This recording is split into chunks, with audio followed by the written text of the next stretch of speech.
Good day, geographers, and welcome to today's lesson. It's about transportation and deposition. Waves erode and break down our cliffs, but what happens next? For today's lesson, you're going to need a pen, a pencil, ruler, and paper. So in a second, I'm going to ask you to pause and take a moment to get those and clear away all those distractions around you. Alternatively, you might choose to transport yourself to a quieter place where you won't be disturbed during this lesson. Pause now and I'll look forward to seeing you back. Brilliant, let's go. The title today is Transportation and Deposition, so write that down for me at the top of your page. The first thing we're going to have a look at is how material, so how sediment, is transported along our coastline. Transportation is the movement of eroded material.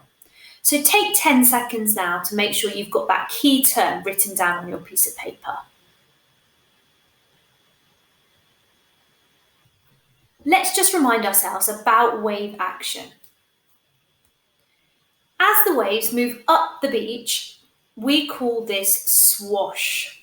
Swash goes at an angle, and that angle is determined by the wind direction. When the water has swashed up the beach, it then returns back down to sea, and we call that backwash as the water returns back down into the sea. That backwash moves straight back down, and that is determined by gravity. Lots of you have remembered that, well done. So swash up, backwash down.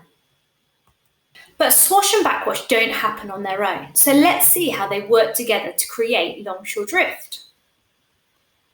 Waves swash up the beach and they are carrying sediment with them. Remember, swash is determined by the wind direction. We will talk about the word prevailing wind direction, and the word prevailing means the most frequent. After the waves have swashed up the beach, they take that sediment back down with them through backwash. This repeats again. So swash, backwash, swash, backwash. And what you'll notice is those particles of sand have now been transported along the coast in a zigzag motion. The direction that the sand has been transported is to the right.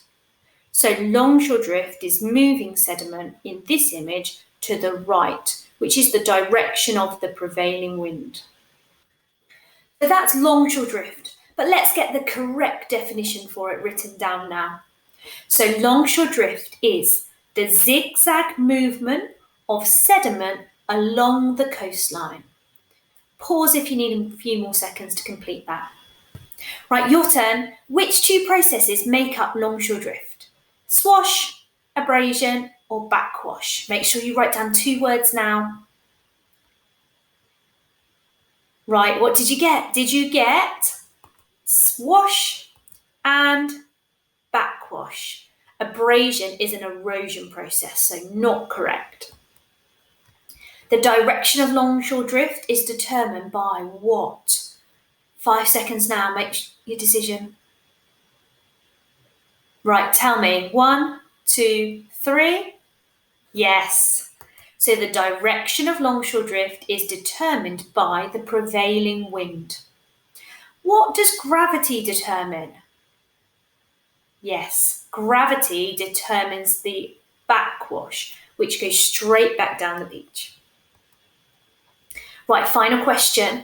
We've got a diagram here of longshore drift. I want you now to jot down what number 1 is, what number 2 is, and what number 3 is. So pause the video till you've got those down. You've got the words direction of longshore drift, swash, and backwash. Write them down now by the correct number. How did you get on? So, direction of longshore drift was arrow 3. Swash was 1 and backwash was 2. Well done. It's time for you to test how much you've remembered now. So what I would like you to do is I would like you to draw and label a sketch showing longshore drift. And I've started you off. It's not the finished article though, so you're going to have to add more information. Using your pencil, please make sure you finish the sketch and label the beach, sea, swash, backwash, sediment, prevailing wind direction, and direction of longshore drift. Pause the video now and complete your task. Come back and join me when you're finished. Good luck. Right, how did you get on? Here's beach, give yourself a tick. The sea is at the bottom, second tick. We've got the prevailing wind direction down in that bottom corner. Swash, and it's really important you make sure that that swash is at the same angle as the prevailing wind. Backwash, and then you had to do it yourself, so you should have added on more swash and backwash arrows. You needed to have drawn on a particle to show that it has moved in a zigzag motion. And then finally, an arrow somewhere on your diagram to show the direction of longshore drift. If you need to make any edits now, pause the video. So we know what longshore drift is, but can we see it on a map? On the screen, I've got a satellite photo taken from Google. You can see there is a beach in front of a road, and there are 3 black lines going into the sea. Those 3 black lines are groins, which are walls built on beaches. We're not interested in the groins, we're interested in the sand. We know longshore drift is the zigzag movement of sediment along the coast. If we take a look at one section of beach, you can see that the sand on the left-hand side of the image is much narrower than the sand to the right-hand side of that box. What has happened is the sand has moved along the beach towards the right and has piled up against that groin, because that groin, which is a wall, stops the sand moving any further. So in all 3 sections of sand here, we can see that the beach gets wider to the right-hand side because the sand has piled up against the groin. So this proves to us that longshore drift has happened. But let's see if we can have a look at it in a different way. We have to do field work in geography, and we will quite often have a look at the sand by a groin to help us prove longshore drift. So let's have a look at a few photos I took. So I've got a photo of a groin, and it's the same groin, and I've taken a photo from each side. On the left-hand picture, you can see from the side of the spade that the sand has piled up against the groin because there is only the top thick plank visible. On the other side, the sand has been transported away by longshore drift. We know this because we can see that the depth from the top of the groin to the sand is much larger. Here we can see that large plank at the top, but we can also see another 2 planks underneath. So the sand has been transported through longshore drift and it has piled up against the left side of the groin, but the right side of the groin, it's been transported away. We've looked at transportation, now let's have a look at what deposition is. Deposition is when material being transported by the sea is dropped, and that is due to a loss in energy. But why would deposition occur? So deposition occurs when the sea transporting the sediment loses all of its energy and slows down. If I gave you loads of books to carry and told you you had to carry them a long way, when you were feeling tired, the likelihood is you would drop those books. You would deposit those books or heavy boxes that you were carrying. And the sea works in exactly the same way. If it loses its energy, it's going to put down what it's carrying.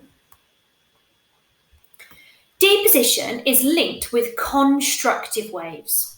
So here the swash pushes all the material up the beach And that swash is much stronger than the backwash.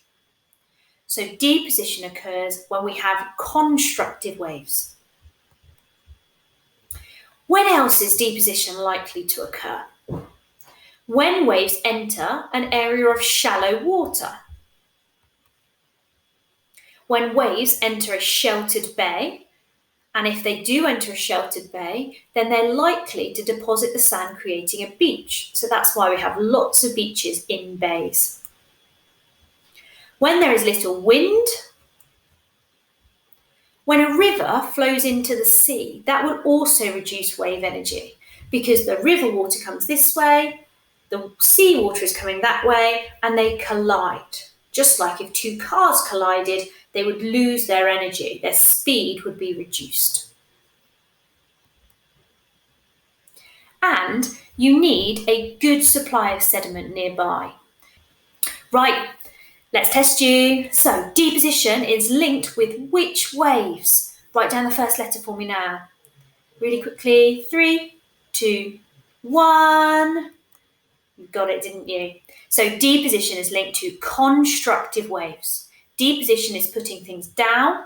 Construction sites build things. Okay, deposition builds up the beach. Deposition will occur when 4 options to choose from.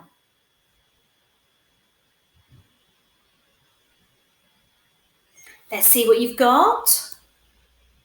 So, deposition will occur when waves enter shallow water, tick, and also when waves enter a bay.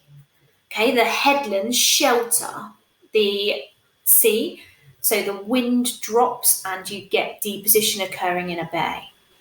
Let's think about the other 2 that are wrong. So, deposition will occur when, correct it for me now, tell me. Yes, when the wind speed is low. And deposition will occur when there are, got it, constructive waves. Our main task now, and for that, we're going to explain the process of longshore drift. To do that successfully, I would like you to make sure you include the terms zigzag, gravity, backwash, angle, prevailing, swash, sediment, and transform. If you're a little bit worried that you would find that task hard, after I reveal the pause sign, if you hang fire for a few more seconds, some sentences will be displayed to help you. Hopefully though, you'll feel confident enough to tackle this now. So pause the video, best of luck. Let's see how you've got on. Did you get that? Longshore drift occurs when waves approach the beach at an angle due to the prevailing wind. And prevailing means most common. This is called the swash, and it often transports sediment with it. The wave and the sediment it carries return straight back down the beach because of gravity. This is called the backwash. This continues over time and waves transport sediment along the coast in a zigzag motion. So give yourself ticks, see if you've got all of those pink words. Well done. So that brings us to the end of today's lesson. We've learned about longshore drift and we've learned about deposition. But don't transport yourself out of learning mode just yet. Before you finish, I need you to click onto the next page and spend a few minutes depositing all that great learning from today. I want to know how much you've learned. Thanks very much for your time today. I look forward to you joining me next time when we look to see how all of these processes we've learned about create landforms along our coast. Have a great day. See you later.